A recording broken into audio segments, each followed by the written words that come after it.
వి gold trusted gold buyers తాకట్టులో ఉన్న బంగారాన్ని విడిపించి ఈ రోజు ఉన్న మార్కెట్ ధరకే కొనబడును. మరిన్ని వివరాలకు సంప్రదించండి 7710772020. ఇప్పుడు కూల్చివేతలు అనేది ఎప్పుడే గాని ఏకపక్షంగా పోకూడదు. ఎందుకు పోకూడదు అంటే నేను చూస్తా ఉన్నాను కూల్చివేతలు ఎక్కడైతే రోజువారీగా వ్యాపారం చేసుకునే వాళ్ళు వాళ్ళ జీవన ఆధారం అదే. వాడు ఆ రోజు వ్యాపారం చేసుకుంటే వాడి పొట్ట నిండుతుంది.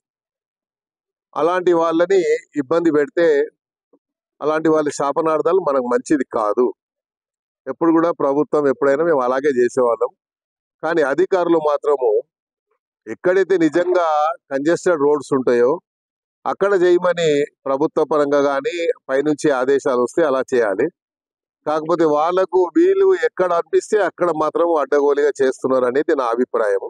అందుకనే నేను ముఖ్యమంత్రి గారి దృష్టికి తీసుకెళ్తాను. ఎందుకంటే రోజు వ్యాపారం చేసుకుంటే వాడు ఆ రోజు కష్టపడి సపోజ్ రోడ్డు మీద పొద్దున్న ఇడ్లీ బండి పెట్టుకుంటాడు. ఆ ఇడ్లీ రాత్రంతా కష్టపడి ఇడ్లీలు తయారు చేసుకొని పొద్దున రోడ్డు మీద వచ్చి పెట్టుకుంటే ఆ ఇడ్లీ బండి తీసి పడేస్తే వాడు ఆ రోజు ఏం తినాలి? ఒక ఇన్సిడెంట్ జరిగింది. ముఖ్యమంత్రి గారు మొట్టమొదటిగా సీఎం అయినప్పుడు మాదాపూర్లో ఏదో క్యాంటీన్ ఉండే లేడీది, ఏం పేరు, కుమారి ఆంటీది కూడా ఇట్లాగే చేస్తే ముఖ్యమంత్రి గారు ఏం చెప్పారు? ఆమె జోలికి పోవద్దని చెప్పారు. సో అలాగే ఇక్కడ కూడా ఎవరి దగ్గరికి జోలికి పోవద్దని మేము చెప్తున్నాం. ఎందుకంటే వాళ్ళు రోజు వ్యాపారం చేసుకునే వాళ్ళు. ఒకవేళ అలా పాలసీ కింద తీసుకుంటే సిటీ మొత్తంలో అయితే మీరు ముందు ఓల్డ్ సిటీ నుంచి మొదలు పెట్టండి. ఓల్డ్ సిటీలో ఎక్కడెక్కడ ఉన్నాయి అలా మీరు చేయండి. మీకేమి ఇబ్బందులు కలగకుంటే మా దగ్గర కూడా ఇబ్బంది లేకుండా నేనే చెప్తా వాళ్ళకి. కాబట్టి ఇది చేయొద్దని నేను చెప్తున్నాను. ఎందుకంటే దీనివల్ల ప్రభుత్వానికి చెడ్డ పేరు వస్తుంది. ప్రభుత్వం మనకు మంచి పేరు వస్తే 4 కాలాల పాటు మనం కూడా మంచిగా ఉంటాం అనేది నా అభిప్రాయం. ప్రజల అందరూ వచ్చి చెప్పుకోలేరు. ప్రజాప్రతినిధి ఎవరు ఉంటే ఆ ప్రజాప్రతినిధికి చెప్పుకుంటారు మా బాధ అని. కాబట్టి రోజు మరి మాకైతే నిద్ర పడతలేదు. రోజు ఎక్కడో ఈ రోజు ఇక్కడ గులగొడతారంట, రేపు అక్కడ గులగొడతారంట. ఏదంటే వాళ్ళు ఏం చేస్తారు? ఇన్ఫర్మేషన్ రాగానే నా ఇంటికాడికి వచ్చి కూర్చుడిపోతారు. నేను హైదరాబాద్లో పుట్టి పెరిగినోని, హైదరాబాద్లో ఉన్నోని, నా జీవితం అంతా రాజకీయ జీవితం అంతా హైదరాబాద్లో మొదలైంది. మరి హైదరాబాద్లో పుట్టి పెరిగిన వాడిగా నా జవాబుదారీగా ఉంటుంది. పుట్టి నా నియోజకవర్గానికి నేను పరిమితం కాదు. నేను రాష్ట్ర నాయకుడిగా ఎదిగిన వాడిని. హైదరాబాద్ ప్రజలు ఎక్కడ వస్తే కూడా దానమంది జరిగిపోతే మాకు న్యాయం జరుగుతుందన్న ఒక విశ్వాసం, అది కాపాడుకునే బాధ్యత నా పైన ఉంది. ఇప్పుడు మొన్న నేను సికింద్రాబాద్ పార్లమెంట్ పోటీ చేశాను. మరి దగ్గర దాకా వచ్చి నేను కేవలం 30-35 వేల ఓట్లతో ఓడిపోయాను తక్కువ సమయంలో. అంటే ఆ ప్రజలతో ఆ అనుబంధం ఉంది కాబట్టే కదా, ప్రజలతో ఆ సత్సంబంధాలు ఉన్నాయి కాబట్టి నేను ఆ స్థాయి అక్కడ వరకు రాగలిగాను. ఇంకా సమయం ఉంటే నేను తప్పకుండా సీట్ గెలిచేవాడిని. సరే, అది ఓటమి గెలుపు అనేది రాజకీయానికి సహజం.